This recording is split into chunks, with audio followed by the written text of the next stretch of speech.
Good evening, everyone, and welcome to Borough Fan TV's Monday Social World Cup special, and it's live with Guesty and A.J.T. Hello, Good evening, everyone. A.J.T. Good evening, Guesty. Hello, everybody. This Welcome. is going to be our first special on the World Cup, AJ. We're hoping to preview and to cover every World Cup game. Yeah. I hope you all like the set behind us, which Rob and A.J.T. have been working on today, and I think they've done a cracking job with it. I think so too. So, like you say, for all that, I'd like to give Scott from the Asda over Teesside Park a big shout out and thank him very much. Right, AJ, the World Cup, mate. Yes. What do you see England's chances in that, mate? Yeah, but England will win it. England will win it. Nah, listen, let's be realistic. Ideally, what would be nice is to see us go to the quarter-final, because we normally get knocked out of the quarter-final, and everyone kicks off at England for getting knocked out of the quarter-final. But to be honest, if England make it out the group stage, unlike Brazil, I'll be very happy. What about you, mate? Right, well, let's go back 4 years. Yes. When we had Roy in charge. Big one. The group stage. Aye. Like you say, I've been following England for a lot longer than you, mate. Since the year of 1994 myself. I think I'll go back to 74 was the first World Cup I watched as a kid, and I wasn't lucky enough to watch England in a World Cup till 1982. Really? We went that long without qualifying. We went from we never qualified for 66 because we qualified as hosts. We qualified as winners in 1970. So we hadn't qualified for a World Cup for 20 years. We went from 1962 to 82. So England fans, we have had it worse. Yeah. We have had it bad. Do you know what I mean? Yeah. But like you say, the last World Cup, it was dire A.J.T. So obviously we brought Big Sam in. He messed up after one game. Yeah. He let himself down with his mouth again. He did, but you know what? I think you know what? If he wouldn't have gone, we would obviously whatever. I thought England would be in a better place, to be honest. With Big Sam? Yeah, I like him, man. I like Big Sam a lot. I do. You know, he's a proper manager, and he's a firm manager. You can see that. Yes, okay, what happened, and unfortunately he had to go. But I don't think Southgate's done a bad job. We've got Southgate now. Yeah. Right. When Southgate got sacked as manager from the Borough, obviously he took us down, but then he'd lost a lot of the players, which he had in the Borough squad, and like you said, he'd got us into second position. Yeah. And because of dwindling crowds, he was sacked. In fact, he wasn't sacked because of my opinion, he wasn't sacked because of the performances on the pitch. No. I think he was sacked because of the dwindling crowds.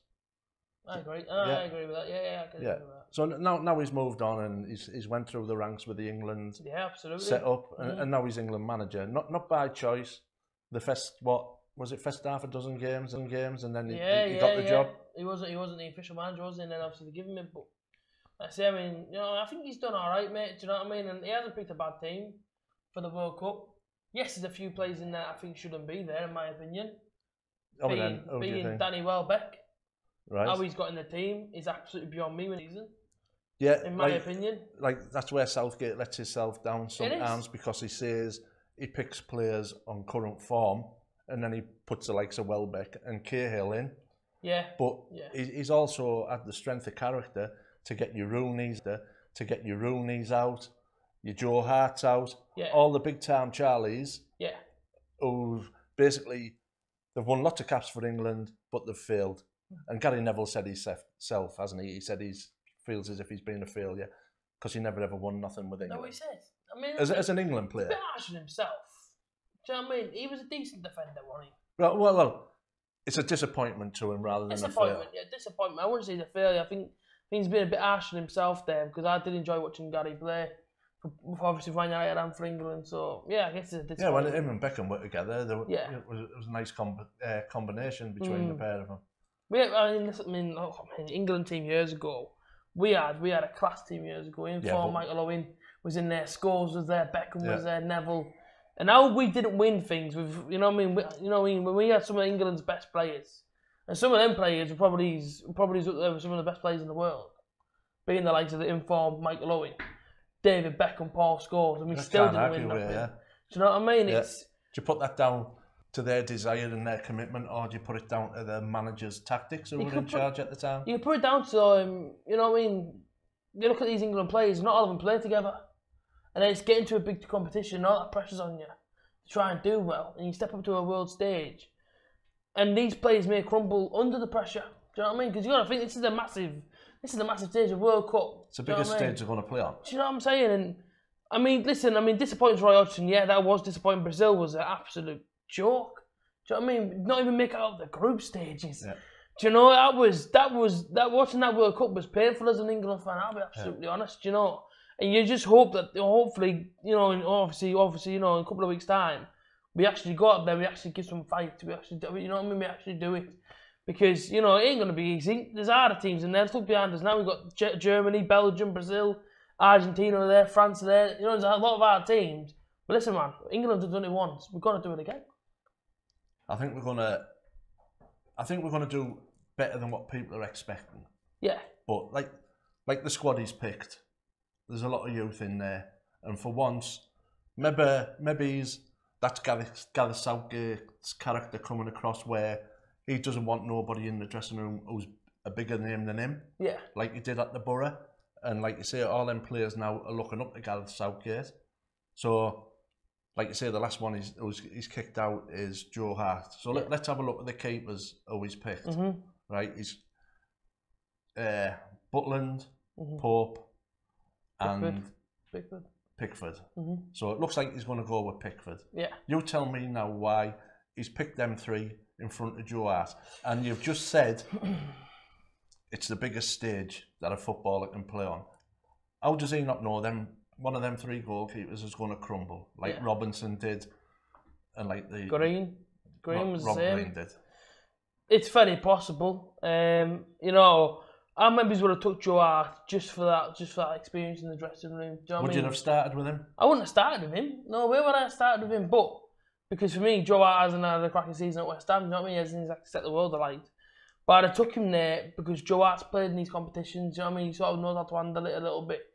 I'd have had him in there for the likes of Nick Pope. Just had an outstanding season with Burnley. You know what I mean? He's done class. No one thought he'd do well there. He did fantastically well. He then gets his call up, which is rightly so. He is a young kid. He might crumble under it. You know, obviously Pickford. Yeah, Pickford's got some caps for England in goal. He looks like our number one of late. But again, you know what I mean? Joe Hart's kind of just like that figure there to just calm the lads down. Do you know what I mean? Because you got to think, say if England get to a semi-final, and these lads are playing up against Brazil, and they know they're playing up against like the Neymar and whatnot.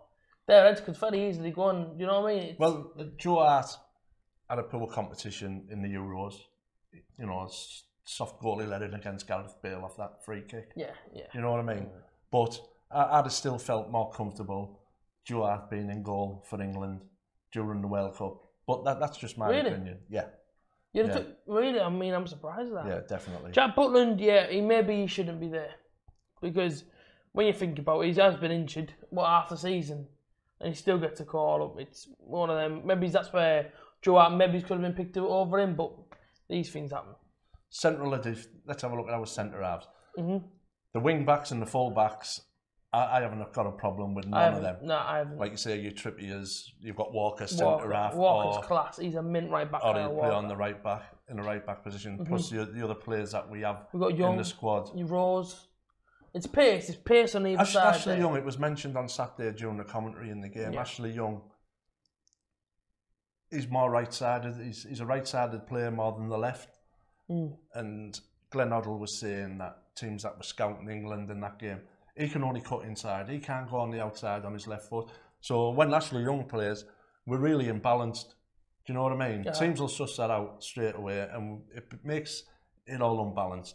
So I'd still like to see Danny Rose playing left wing back rather than Ashley Young. Yeah, I would. Yeah, I would. I agree. But our centre halves, AJ, you've got Cahill, you've got Stones, you've got Maguire, and Walker, who's going to cover most probably every position that we need him to play in, and Dyer if need be. Yeah. Out of them, it looks like he's going to start with a 3.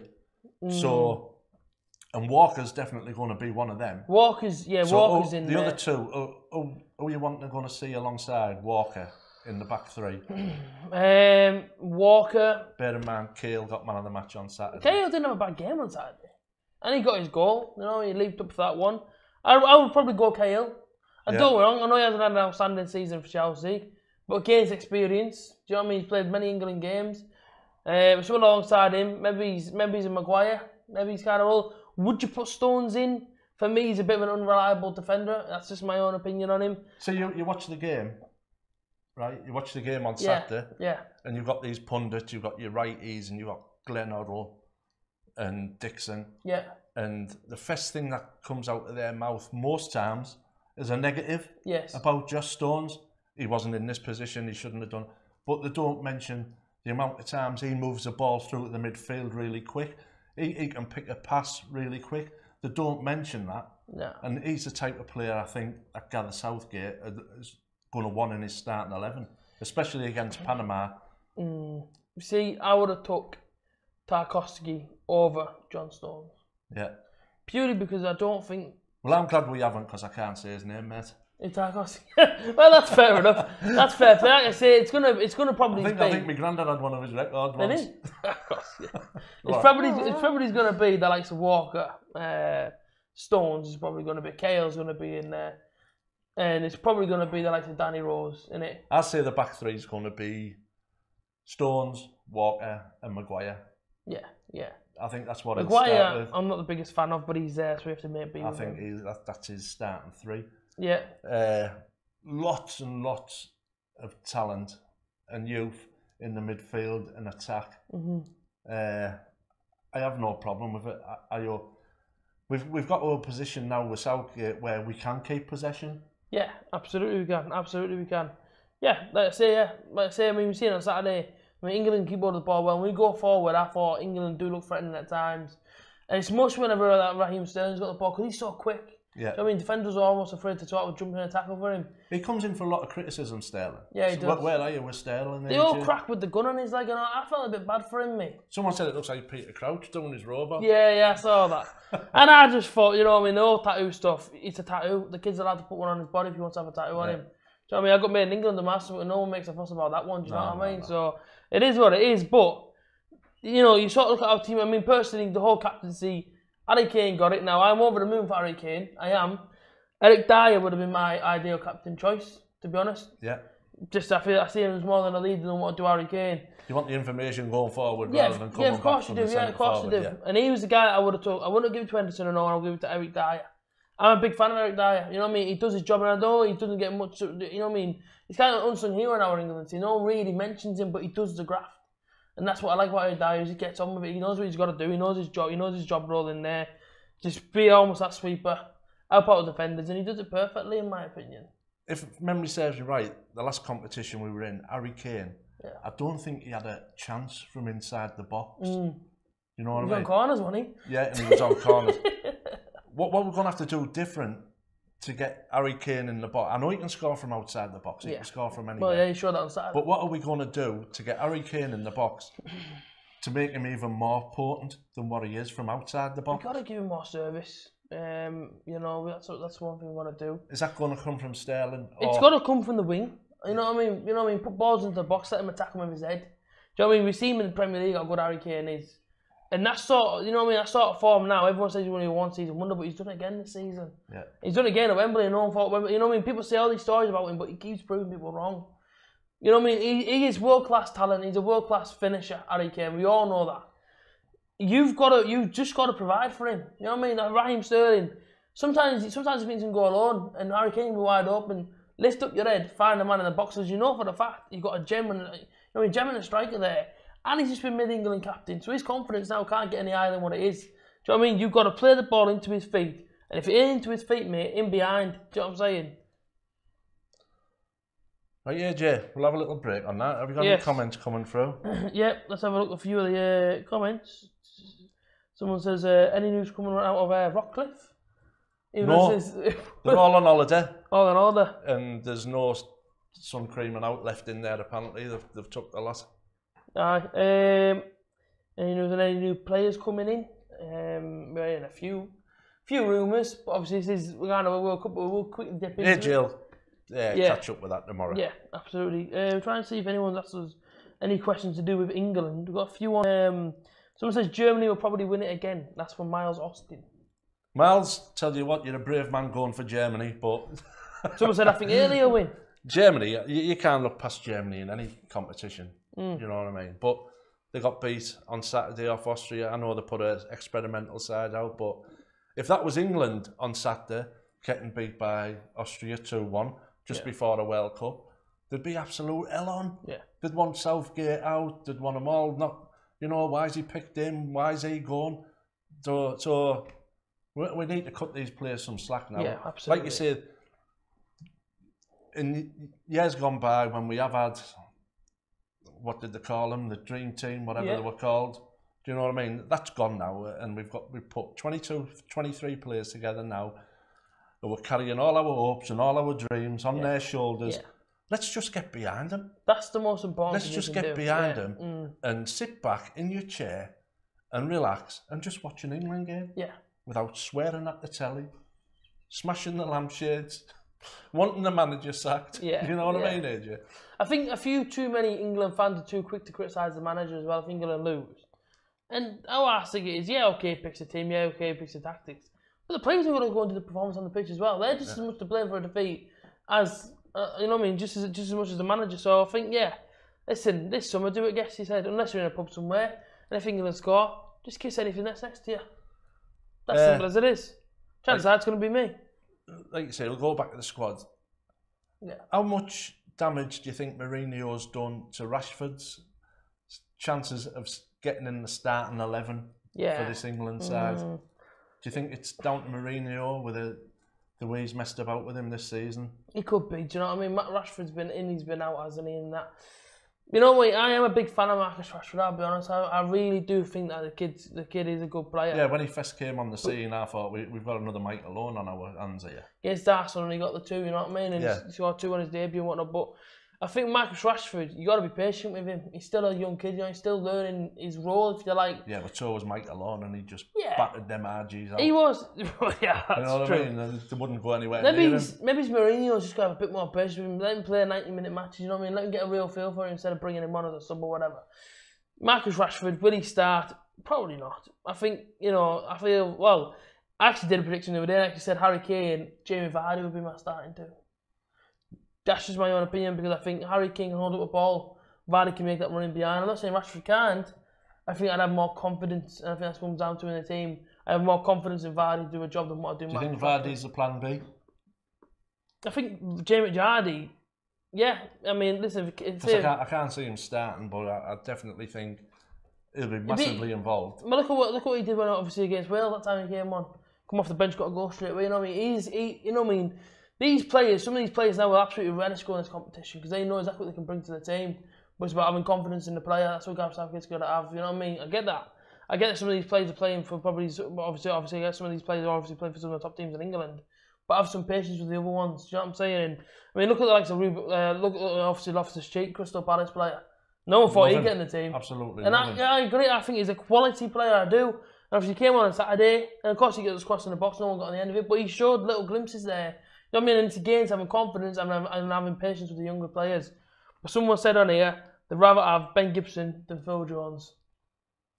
I'd rather have Ben Gibson than Phil Jones, but for me this season, and maybe he's part of last season in the Premiership, when he was I think he was at his highest stock and he should have been sold then. Yeah. For me, I think Ben has had a poor season till Ayala became his permanent partner again, and then he seemed to flourish a bit. But for me, Ben Gibson always seems to play better when he's got the armband on. I agree with that. You know what I mean? But like you say, no, I don't think Ben Gibson should be anywhere near this England squad. Nah. Me personally. Don't get me wrong. Obviously, last season, as soon as you get the call up, I was buzzing for him. I really was. But that's because, as people pointed out yourself, Borough defended quite a lot last season. Yeah. So you know what I mean. We've seen the best of Ben Gibson. But I agree, this season hasn't really been it for him, in my opinion. But Sean Wassell, if I pronounce it right, I apologise if I haven't, says, if there's one person from the Championship who you would take to the World Cup, who would it be, in brackets, not promoted teams? Jack Grealish. All day long. Yeah. All day long. go through it now. I think you mean Sane there. But yeah, Sane left out the Germany team. What do you think of that one? And a great season for Man City. You are joking. Sane. Now, Sane, I'll be honest with you, mate. I've still not forgive you for diving in front of me against Man City when we were 2-1 up. I ain't forgive you for that one, mate. So in a way, I'm pretty happy that you're not going to the World Cup. But at the same time... Well, I tell you what, Germany must have some squad if they're not taking him, because he was one of the best players in the Premiership last season. He's unbelievable, Sane, mate. He's unbelievable. Yeah. His pace, just that alone, his pace and dribbling, can scare any defender. Has Germany just announced their squad? Has that just come in that? I'm not 100% sure, if I'm honest. Yeah. That's from earlier today, Jay. Was it? Okay, fair enough. I'll try and find some more questions that you guys are constantly sending in to us. How do you feel? Did you watch the game Saturday, and how do you feel England played, Jay? England played. See, these sort of warm-up games, do we need a warm-up game? At the end of the day, in my opinion, these warm-up games, you're not going to really see the best of any English player, because if one of them gets injured, they're not going to the World Cup. Like Vincent Kompany, it's looking a bit dodgy for Vincent Kompany. Exactly. Do you know what I'm saying? So I'm actually dreading the game on Thursday, and I'll be honest with you. The reason why? Because it's at Leeds. Jeez, nothing to do with that. The reason why I'm dreading it is because, you know, if Costa Rica know how dangerous, you know, if they know that Harry Kane's going to be at that World Cup, they're going to fear. Even maybe he's getting us in, you know what I mean, whatever. Dele Alli's out there, you've got Eric Dyer there, you know what I mean? You've got Harry Kane, you've got some unbelievable players on that pitch probably on Thursday. If one of them gets injured and one of them can't go... I think he might start with... He'll probably start with the bench. I think he'll start with something different to what he started with on Saturday. Oh, 100%. Because I thought the first half on Saturday, I don't think Nigeria caught us up till the second half, do you know what I mean? But I thought we played really well the first half. Oh, yeah. You know what I mean? It's a question here from Andy Tate, and big shout out to him, good friend of ours. Evening, Andy. How's it going, Andy? All right, mate? He says, do you think Shelby should have made the squad? No. What? No. No way, man. No. I've got to say, I think he should have done. Definitely not. Give me your reason why you don't think he should have done. There's better players in the Premiership this season. Name me one. That hasn't already been picked. Jake Livermore. Is he better than John Joe Shelby? No, not in different position. Jake Livermore's more your Graf Oldham midfielder. But Shelby's a good player, mate. Shelby's a good player, but Shelby's had his chances as an England player. We've moved on now. Like I say, all them big time Charlies. Shelby's a loose cannon. Shelby can go, his head can go any minute. And you don't want that type of player in and around your squad. For me, like you say, it's not because he's a Geordie, he's a Scouser, but I would not have took him. I like him though, he's a good player. Right. He's a good player, mate. Ask him out for a drink, but I don't like him. I don't want him in the. I wouldn't like to see him in the England squad. That's what you'd ask me. No. Yeah. Okay. That's fair. That's fair enough, isn't it? We got Dan Carney here. Again, another good friend of mine. Says, which Leeds player would you take to the World Cup? I'm going to let you answer this question because I don't think there's absolutely any of them that I would have took to the World Cup. Can't think of one, can you? Is that hard? They're all Italian, aren't they? Yeah. Not one that's English. I haven't got a clue.